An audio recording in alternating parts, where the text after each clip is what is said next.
Hola, ¿cómo estás?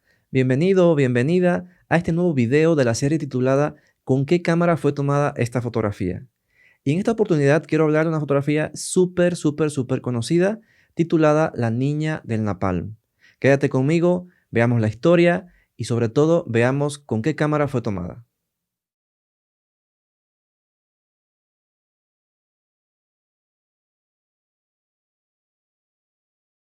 El 8 de junio de 1972, el ejército norteamericano lanza 4 bombas de napalm sobre áreas de población civil durante la guerra de Vietnam. El fotógrafo Nit Ut, quien estaba cubriendo la guerra para la agencia Associated Press, ve cuando se lanzan estas bombas, ve el caos que provoca, por supuesto. Los aldeanos corren por sus vidas intentando pedir ayuda, intentando salvarse, y descubre también el fotógrafo que hay una niña completamente desnuda, evidentemente porque su ropa se había quemado completamente y también su cuerpo, por supuesto, tenía quemaduras muy graves en la espalda, en los brazos, estaba en carne viva. Y bueno, el fotógrafo toma esta fotografía que se convierte en una fotografía muy icónica que le da la vuelta al mundo y sobre todo una fotografía que crea muchísima conciencia sobre los daños irremediables que causa la guerra sobre la población civil. Y es muy importante mencionar acá que el fotógrafo Nit Ut, que en ese entonces tenía 20 años, no solamente se limita a hacer esta fotografía, sino que también ayuda a la niña que reciba atención médica, lo cual probablemente fue lo que le salvó la vida. Esto es algo muy importante porque a veces se supone que los fotógrafos se limitan a hacer imágenes, a hacer fotografías y después olvidan, digamos, lo que sucede a su alrededor. Sin embargo, este no es el caso. Y como había mencionado, sobre todo esta fotografía se convierte en una fotografía que muestra los horrores de la guerra, que además crea una conciencia muy fuerte dentro de la sociedad y sobre todo en la sociedad norteamericana, que dicho sea de paso, era una sociedad en esa época que no quería la guerra de Vietnam. Por lo tanto, la gente sale a protestar a las calles para acelerar el fin de la guerra. Hay que mencionar además que esta fotografía gana ese mismo año 2 premios muy importantes, uno el Pulitzer y otro el World Press Photo, dos de los grandes premios fotográficos del mundo, por supuesto. Un dato curioso respecto a esta imagen es que la fotografía original tiene un encuadre mucho más abierto que la fotografía que se distribuyó o se dio a conocer o que la mayoría de nosotros conocemos. Incluso en la imagen original, en el lado derecho, aparece otro fotógrafo de alguna otra agencia que estaba también en este lugar. Sin embargo, Nit Ut recortó esta fotografía para centrar la atención efectivamente en lo importante, es decir, en la escena dramática que estaba aconteciendo con esta niña y los demás personajes que la rodean. Y bueno, después de haber mencionado algunos datos muy generales sobre el contexto en el cual se toma esta fotografía, me gustaría ir a la pregunta, ¿con qué cámara fue tomada? ¡Tatán!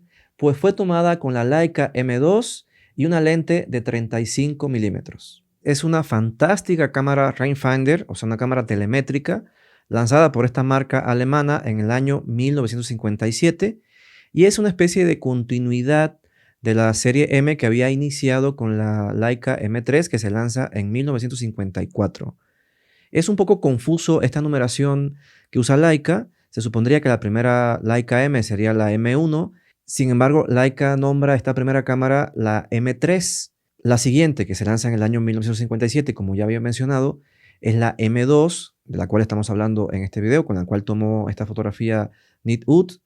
Y después aparece la M1. Entonces, sí es un poco confuso, pero hay que entender que la primera cámara, la M3, se llama así porque tiene 3 líneas de marco en su visor. Por lo tanto, Leica la llama de esa forma. Después, bueno, pues comienza esta saga de cámaras que se extiende hasta la actualidad con cámaras digitales, cuya última versión, al 2024, es la M11. Y hablando concretamente de la Leica M2, esta es una cámara que viene a ser una especie de simplificación, o por lo menos se la considera así, de su hermana mayor o la versión anterior, que es la M3. La M2 es una cámara que es un poco más económica. Digamos que Leica quiso simplificar un poco los procesos de fabricación y los costos, por supuesto, también.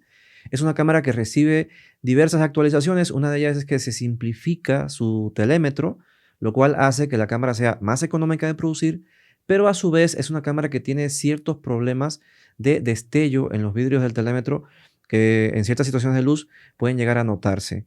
Luego también se simplifica su contador de fotogramas. Pasamos de un contador más similar a la serie de cámaras Barnack, la serie anterior a la serie M de cámaras Leica, O sea, es más simple, es un poco más tosco, no es tan atractivo, tan hermoso y además no tiene un sistema de restablecimiento automático cada que cambiamos el rollo en la cámara. Y otra característica que es importante mencionar acá es que mientras que en la M3 tenemos un aumento de 0.91 en su visor, en la M2 pasamos a un aumento de 0.72. Esta reducción en el aumento tiene mucho que ver con otra característica de esta cámara y es que las líneas de marco ahora incorporan la lente de 35 milímetros.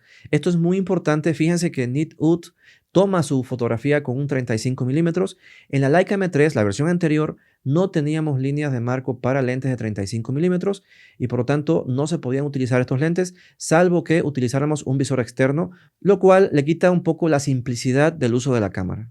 La Leica M2 estuvo en producción desde el año 1957, como ya había mencionado, y hasta 1968, y se produjeron alrededor de 82.000 copias. Una parte de esas copias, aproximadamente 1.500, se fabricaron en Canadá.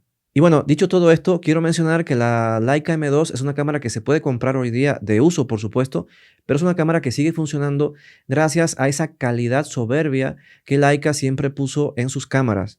Esto es muy importante porque son cámaras que sobreviven generaciones y sobreviven funcionando prácticamente como el primer día. Por lo tanto, muchos fotógrafos actualmente todavía utilizan estas cámaras.